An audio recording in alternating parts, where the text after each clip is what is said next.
Hello friends, it's Simon from Top Shelf Instruments, and today we are talking about lawsuit Les Pauls. So what do we mean when we say lawsuit Les Pauls? Well, there's a whole bunch of brands of guitar that came out of Japan in the 60s, 70s, 80s. Brands like Ibanez, Bernie, Fernandes, Greco, Yamaha, Tokai, making guitars that were copies of American brands, especially Gibson, but also Fender, Rickenbacker, various others. And so when we talk about lawsuit Les Pauls, people often think of all of these brands, but the only brand that ever had a legal shakedown with Gibson was Ibanez. So in the late 60s, there was a company in Philadelphia bringing in guitars made in Japan, selling them to the US market. That company got bought out by Hoshino Gakki, the group that owned Ibanez, in 1971.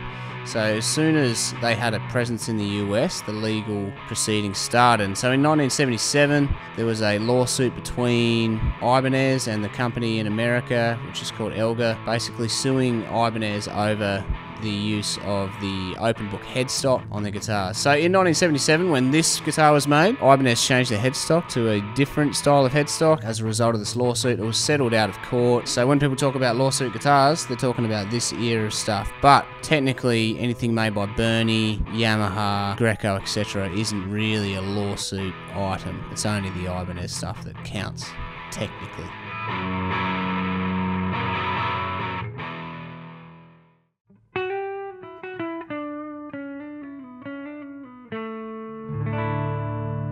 The first guitar we're going to listen to today is an Ibanez 2341. This is a Les Paul custom style. It's got 3 pickups like the 57 one. This one's had some wiring mods. The pickups are original, but it's got a volume knob for the middle pickup, and it's otherwise wired like a standard 2 pickup Les Paul, so you can blend in a few different sounds. We'll have a listen to it clean and dirty. This one is bolt-on, so it's kind of a bit chunkier sounding than some of the others, lots more attack.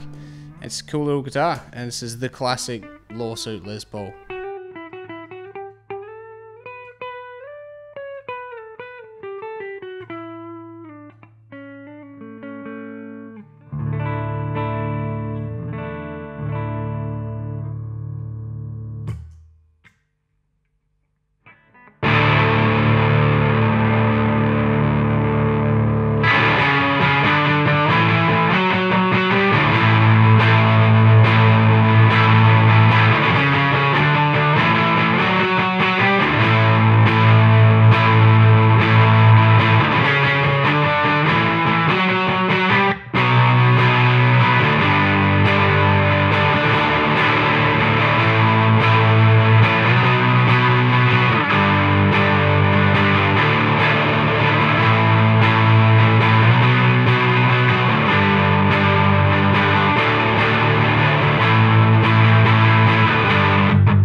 See, here's my phone. Yep. Second guitar we'll listen to today is a Greco EGC900D. This is a custom style as well. Black, gold hardware. This one's got some Greco Screamin' PAF style pickups in there. This is nice and dark, big and thick and juicy, as a custom should be. A little bit on the warmer, thicker, rounder side compared to a standard style. This one was made just after the Mint Collection series, which is quite collectible. They're really well regarded Japanese Les Pauls. A very good little guitar.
Next guitar we're going to listen to is a Yamaha SL500 Studio Lord. These have got a cool little castle style headstock. They're a really nicely made thing. This is an early example, it's made in 1976. We're a big fan of vintage Yamaha stuff around here. They're really cool guitars. This has got heaps of brightness and snap on the bridge pickup, but a really big, dark, thick neck pickup. It's very cool, it sounds great. This one, it's got a little bit of wear and tear on it, but man, yeah, it's a lot of fun.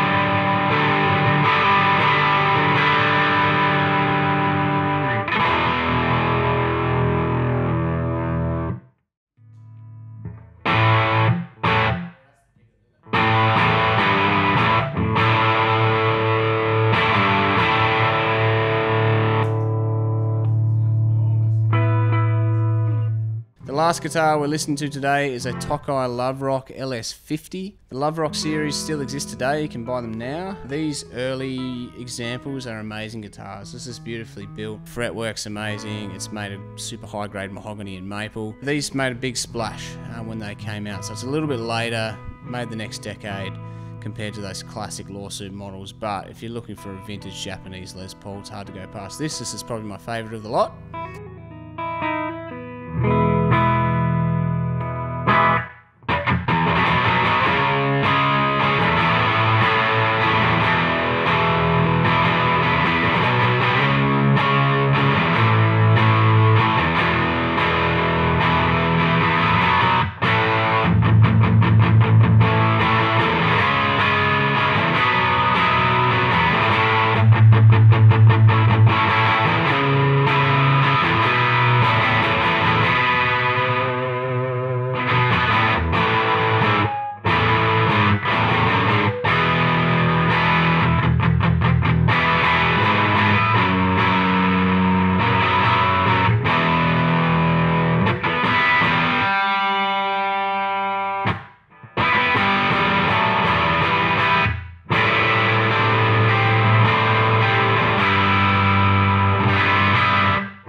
Well, thanks for joining us today. Hope you've enjoyed hearing my poor playing and some cool guitars. All of these guitars that were on the video today are available on our website at time of shooting. So if you're watching this 2 years later, sorry in advance. We're going to be doing a bunch more of these videos, so if there's anything in particular you want to hear about in the whole world of guitars, especially Japanese guitars, vintage stuff, drop us a line. And thanks very much for your time.